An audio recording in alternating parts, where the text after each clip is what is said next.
Oi, gente, vou começar mais um vídeo aqui no canal.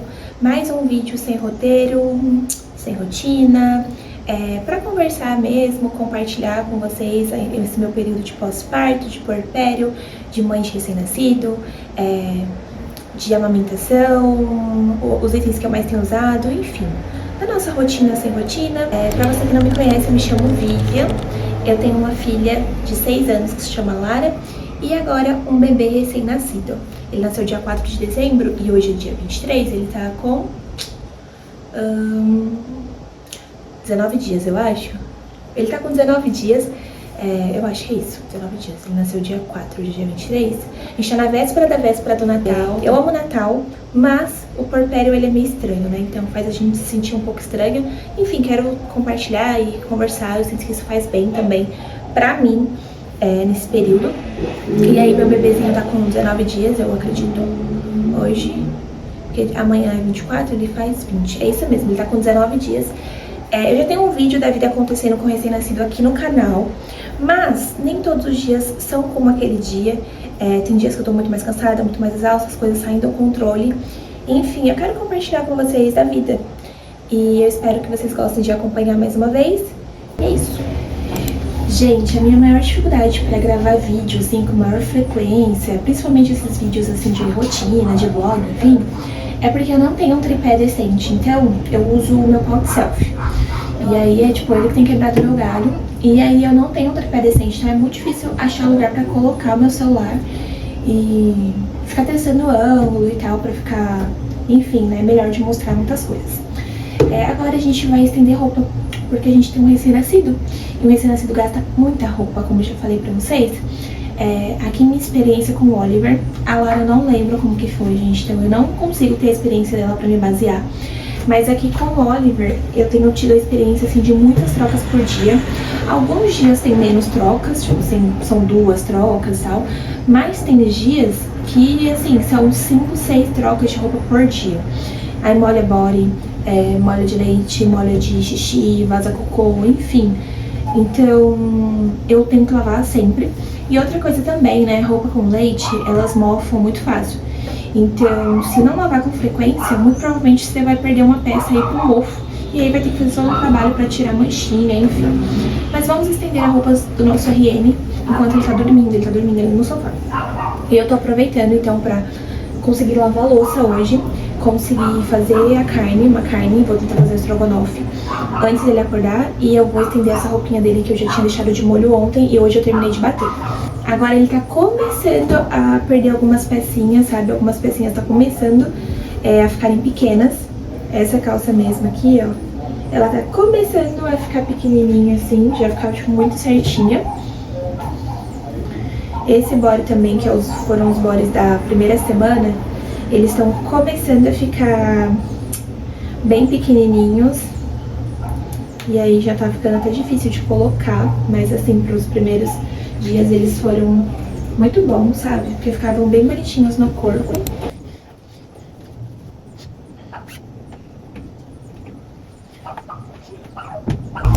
E eu preciso confessar uma coisa pra vocês, né? Geralmente as pessoas gostam bastante de macacão de zíper.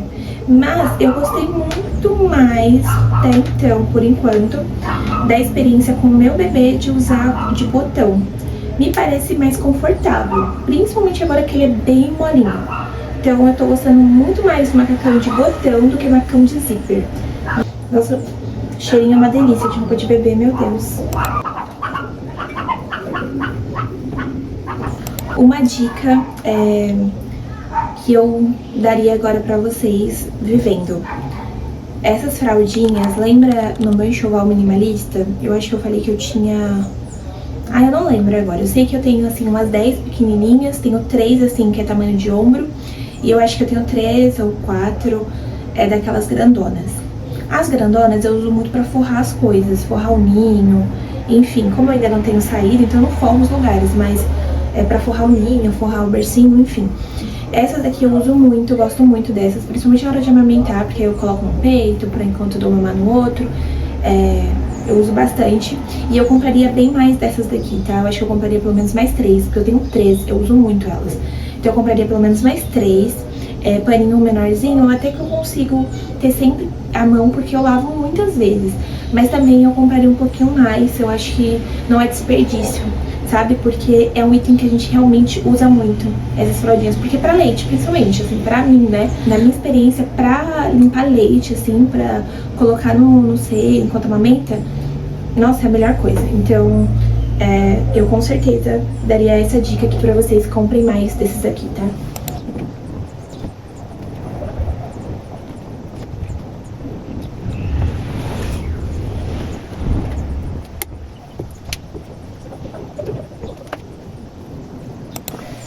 Uma coisa que eu confesso que eu não tenho conseguido fazer direito no puerpério é regar minhas plantas. Eu tô tão cansada, gente, tão cansada. E muitas vezes eu prefiro dormir do que comer. Eu prefiro dormir do que tomar banho, sabe? Então, as plantas, elas têm ficado bem pra lá. Essa daqui é uma peperônia, ela é maravilhosa, ela começa a despencar assim, a cair, ela fica muito linda. Por enquanto eu tô deixando ela lá na sala, mas eu deixo ela em vários lugares da casa. Essa aqui é uma palmeira, eu tenho ela há muitos anos mesmo, e ela sobrevive muito bem.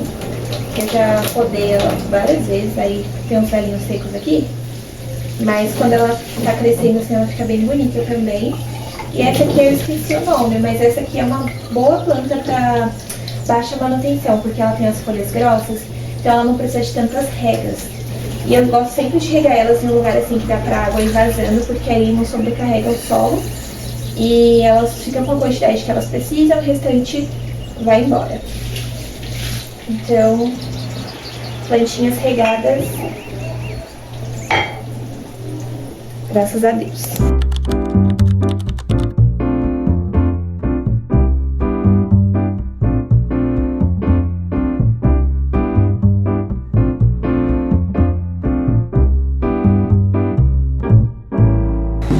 Gente, tô um tempão com o bebê agora no sling e eu já tava tipo umas 2 horas tentando fazer ele dormir. Eu coloquei ele no ninho, não durou tipo 5 minutos, realmente, não durou 5 minutos. Aí ele começou a chorar, eu peguei ele agora, mas agora ele já tá, nem no ninho ele quer, nem no sling agora ele quer ficar. Mas falar com vocês sobre o pós-parto, né? No outro vídeo eu tava bem assim, tranquila naquele dia do meu puerpério. Só que são dias e dias, né? Hoje é um dia que eu tô assim, de boa ainda, sabe? Mas ontem, que foi um dia que eu fiquei com a minha filha também, porque assim, eu não tenho rede de apoio. Então, tanto com a minha filha, tanto foi com a minha filha, quanto com esse bebê, eu cuidei sozinha, eu e meu marido, né?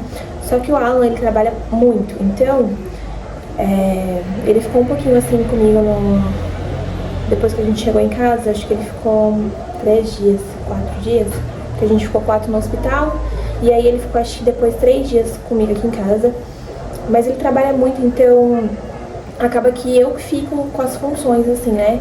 E aí de noite, de madrugada, a gente divide o bebê, eu dou mamar, ele coloca pra rotar, ele que troca a fralda, mas é cansativo pra nós dois, né? Cada um nas suas funções. E é uma coisa de louco, assim, o pós-parto, porque um dia você tá super bem e outro dia você tá, assim, muito mal. Eu acho que tem muito a ver com rede de apoio também, com alguém pra te ajudar. Eu não tenho com quem contar, assim, que venha em casa e me ajude em casa, me ajude com o bebê, enfim, que é muito puxado, gente. E não é não é uma questão só física, não é uma questão, é uma questão emocional e psicológica. Eu acho que tem muito a ver com a queda dos hormônios, né? Porque a gente fica fora de órbita, a gente fica fora da gente mesmo, assim. Eu percebi nos meus 2 puerpérios, no meu primeiro, eu lembro de me sentir assim, como se eu tivesse saído do mundo, sabe? Eu não conseguia mais reconhecer, assim, o mundo. As pessoas estavam vivendo a vida delas, o sol ainda brilhava lá fora, mas era tudo muito escuro. Nesse puerpério, eu vou dizer pra vocês, não tô sendo assim, tá? Assim, sendo bem melhor. Mas ainda assim, tem dias que é muito escuro. Tem dias que a nossa única vontade de chorar, parece que eu perdi minha vida, parece que nada vai voltar a funcionar como era antes, parece que eu nunca mais vou poder tomar um banho. E isso que eu ainda consigo agora nesse bebê, quando o Alan tá aqui, eu deixo ele com o Alan, eu vou tomar meu banho bem demorado, com a Lara eu não conseguia. Mas quando a gente tá sozinha, assim, tudo parece ganhar uma proporção ainda maior, sabe? Ontem eu tava, assim, muito chateada, muito triste. Ontem eu tava querendo chorar mesmo, me sentindo cansada, me sentindo estranha, sabe? E não era nada com o bebê, não era nada com a Lara, era algo assim, é uma coisa que você não consegue explicar. Então, essa sensação do pós-parto é algo completamente normal. Se você tá passando pelo pós-parto, se você vai passar pelo pós-parto, é algo completamente normal, você provavelmente vai se sentir assim. Eu não conheci ninguém que não teve essa sensação, assim, do pós-parto, a não ser alguém, assim, que tenha muita rede de apoio, muitas pessoas que, enfim. Mas mesmo assim, eu não conheci ninguém que não se sentiu muito estranho no pós-parto. E eu tenho dias e dias. Como é o meu segundo bebê, eu acho que eu já estava bem mais preparada, mas ainda assim, como é uma coisa muito emocional e muito da nossa mente, é muito complicado você controlar. No pós-parto ainda da Lara, eu sofria muito quando ia chegando à noite, assim, nossa, escurecendo, ia me dando um desespero. Com esse bebê eu ainda não sinto tanto, eu sinto sim, vai me dando um certo desespero, quando eu tô muito cansada é pior. Teve um dia desses que eu tive febre, então eu fiquei com o corpo muito ruim, e aí tendo que cuidar do bebê, tendo que cuidar da Lara, foi assim, desesperador, sabe? Eu só queria me enfiar num buraco e voltar a ser adolescente. Que dá uma sensação assim, eu quero voltar a ser adolescente, eu quero voltar a não ter preocupação. Mas é uma coisa que a gente sabe, eu sei que passa, sabe? Mas quando a gente tá vivendo, é complicado você pensar, vai passar. Mas enfim, são dias e dias, né? Tem dias que eu tô, tipo, muito bem. Hoje é um dia que eu tô muito bem, que eu tô tranquila. Oh, meu Deus, a menininha caiu da bicicleta ali. Hoje é um dia que eu tô super bem. E também, como a Lara não tá aqui, fica mais leve ter que cuidar só de um bebê do que ter que cuidar de duas crianças. Aí o Alan levou ela pra loja, mas eu sei que é puxado pra ele trabalhar com a Lara lá e é puxado aqui pra mim com o bebê. Então, a gente fica tentando equilibrar os pratinhos, né? E já vou aproveitar também, gente, pra falar as coisas que eu mais usei no meu pós-parto, tanto com o bebê quanto pra mim. Eu gostaria de falar, inclusive, que eu uso mais essa almofada amamentação. Só que eu comprei essa almofada amamentação de péssima qualidade, com uma mão de vaca. E aí eu não consigo usar muito ela porque ela não dá muito apoio, sabe? Então ela acaba não sendo tão eficiente. Porém, se eu tivesse comprado uma mais grossinha, mais firme, eu acho que eu ia usar bem mais. E ela ia ser bastante útil. Então, se você for comprar, compre uma de maior qualidade. Não faz como eu fiz, porque é o barato que sai caro, sabe? É um dinheiro que você gasta e que você não usa. Mas eu levei pra maternidade, foi bom também pra fazer a pega do bebê no peito. Aqui em casa eu uso à tarde de vez em quando, que dá um apoio mesmo. Não dá o apoio que eu gostaria, né? Eu gostaria que ela ficasse mais firme, mas dá um apoio. De madrugada meio que te aposentei, porque ela mais me ocupa espaço do que me ajuda. Então, mas a almofada amamentação eu gostaria de falar que eu uso mais do que realmente uso. Eu vou tentar falar rapidinho, porque meu bebê tá dormindo e eu acho que ele vai acordar. E meu celular já tá quase descarregando. Mas outro item que eu usei bastante, principalmente no início, agora eu ainda uso, mas com um pouco menos de frequência, são os absorventes para seio, os da Avente. Depois eu comprei mais 2 pacotes, então eu usei 3 pacotes, eu tenho alguns ainda. E agora minha produção já regulou bastante, mas eu ainda uso pra caramba, uso pra sair inclusive, uso à noite, uso muito, tá? Isso aqui usei muito, muito, muito, muito.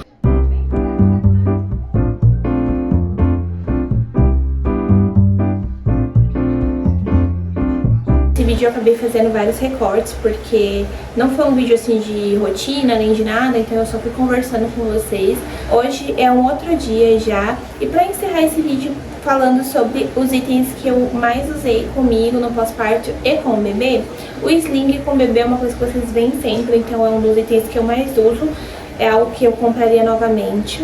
A rede pra banheira também, ela salvou os nossos banhos, porque o nosso primeiro banho foi sem ela, ele chorou demais. E aí depois que a gente colocou a rede, ele fica tranquilinho lá, ele dá uma resmungadinha assim que eu coloco, mas depois ele já fica muito tranquilo.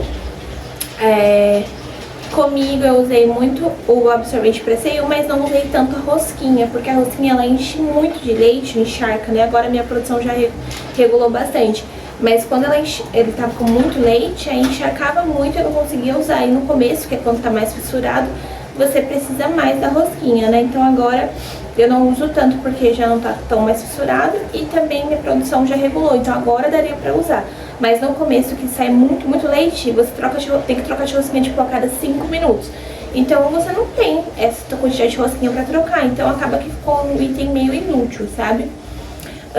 Deixa eu pensar aqui. O ninho assim, 10 de 10. A gente usa muito, ele só dorme no ninho, assim, todas as noites. E o ninho a gente também traz pra sala, deixa aqui no sofá. Então é um item que a gente usa muito, é um dos itens mais usados do enxoval. Aquelas fraldinhas de pano que eu falei pra vocês também. Mas depois eu pretendo organizar um vídeo mais bonitinho, assim, dos itens mais usados, sabe? Tentar compilar tudo e trazer um vídeo só disso. Que é algo que foi bem assertivo, assim, no enxoval, sabe? Os itens que a gente mais usa, que foi bastante assertivo. Eu acredito que sejam esses os itens mais usados pra mim. Nos primeiros dias usei muito a bomba manual só. Eu acho que eu nem vou chegar a usar a bomba elétrica, porque eu usei só pra fazer ordenha de alívio, porque quando desceu o leite doía muito e eu usei ainda na maternidade. Então a bomba manual no comecinho ela foi bem essencial, porque só a ordenha manual não era suficiente, precisava tirar uma quantidade. E quando desceu muito, eu tirava tipo assim, eu tava tirando quase 60 ml, sabe, assim, de ordenha de alívio, pra esvaziar mesmo, assim, não, aliás, não chegar a esvaziar, só pra aliviar, sabe, dar uma reduzida na quantidade de leite. Então acho que foram esses meus itens mais usados. Depois, se eu lembrar de algo, eu falo pra vocês, eu pretendo trazer um compilado. Vamos ver se eu consigo também, né, gente? Com o RN a gente tenta fazer as coisas, mas nem sempre dá certo. E também queria compartilhar com vocês, de forma bem resumida, um relato, assim, de amamentação. A amamentação, ela dói. Ela dói. No início, ela vai doer, porque você não tinha nada ali tocando o seu seio, e de repente tem um bebê sugando quase que 24 horas. Então, eu tive bastante dor na amamentação da Lara, tive bastante dor na amamentação do Oliver. Da Lara foi incomparavelmente pior, foi muito doloroso. Eu chorava de pensar em amamentar ela. Eu pedi pro Alan comprar vários acessórios, aqueles bicos de silicone, várias coisas pra ajudar. Comprei uma madeira no desespero, comprei fórmula, comprei tudo, porque eu só queria não precisar passar por aquela dor. Depois passou, virou uma delícia amamentar. Com o Oliver, agora ele tá com 20 e tantos dias, 21 dias, já melhorou muito, assim, pra caramba, 70%, 80% talvez, mas no começo doeu muito também, mas não doeu tanto quanto da Lara. Não sei se por ser o segundo bebê, eu não sei, mas a amamentação ela dói, então se você tá grávida, você precisa se preparar mentalmente pra isso, psicologicamente pra isso. Claro que precisa ter a pega correta, tudo, mas assim, ela vai doer porque vai gerar ali uma aflição no comecinho. Então, é algo pouco falado essa dor da amamentação, né? Porque ela não é uma coisa maravilhosa, super natural e assim, instintiva. O bebê ele já nasce querendo mamar, mas ele ainda não sabe como fazer isso. Então precisa fazer a pega certinha e tal. O nosso seio que não tá acostumado a ter nada lá pendurado, de repente tem um piercing que toda hora tá sugando, então ele vai ficar machucado. Eu acabei não usando tanta pomada, gente, de lanolina, acho que é lanolina. Nessa amamentação eu acabei não usando tanto, a Lara eu usei mais. E assim, é só o tempo mesmo, é só o tempo, é só o costume, é só os dias passando pra melhorar. Tá melhorando agora depois assim de uns 12 dias, tá um pouco melhor, assim, tá mais fácil. Dói quando eu coloco ele, dá umas fisgadas, mas depois eu já consigo esquecer que eu tô amamentando, sabe? Então assim, se você tá amamentando, se você tá passando pelo comecinho desse processo, confia que vai dar certo, confia que vai passar essa dor e uma hora vai ficar assim, leve, sabe? Não sei se talvez leve, mas vai ficar indolor pra amamentar. E aí, pra mim, na minha experiência com a Lara, depois que passou a dor, foi uma delícia amamentar, eu amei. Infelizmente, ela desmamou aos 9 meses, foi bem precoce, eu acredito que foi confusão de bico, porque eu precisei introduzir uma mamadeira com ela muito cedo, porque eu ia voltar a trabalhar. Mas com o Oliver, eu não quero ofertar mamadeira, justamente pra não acontecer essa confusão e ele mamar um pouco mais de tempo. Então, a gente precisa tomar cuidado com isso, porque realmente acontece a confusão de bico. Eu deixo o peito com medo pro Oliver e não quis ofertar uma mamadeira, né? Porque aí quando eles descobrem que a mamadeira é mais fácil do que o peito, porque o peito eles precisam fazer um trabalho bem maior pra tirar o leite, E aí eles acabam optando pela mamadeira. Então eu não quis dar, acabei ficando com medo. E até onde eu aguentar, eu vou tentar ofertar assim com só o peito. E até os 6 meses, começar comidinhas, enfim, ele continuar mamando aí até pelo menos 1 ano, é o que eu pretendo, mas vamos ver como vai ser, né? E é isso, gente, eu tô começando já outro vlog aqui pra vocês, sobre o nosso Natal e tal. E é isso, eu vou encerrar por aqui o vídeo. Eu espero muito que vocês tenham gostado de acompanhar. Eu nem lembro como que ficou esse vídeo, eu vou ver depois agora quando eu começar a editar ele. Mas é isso, espero que vocês tenham gostado de acompanhar. Obrigada pela companhia. Beijo, até o próximo vídeo. Tchau!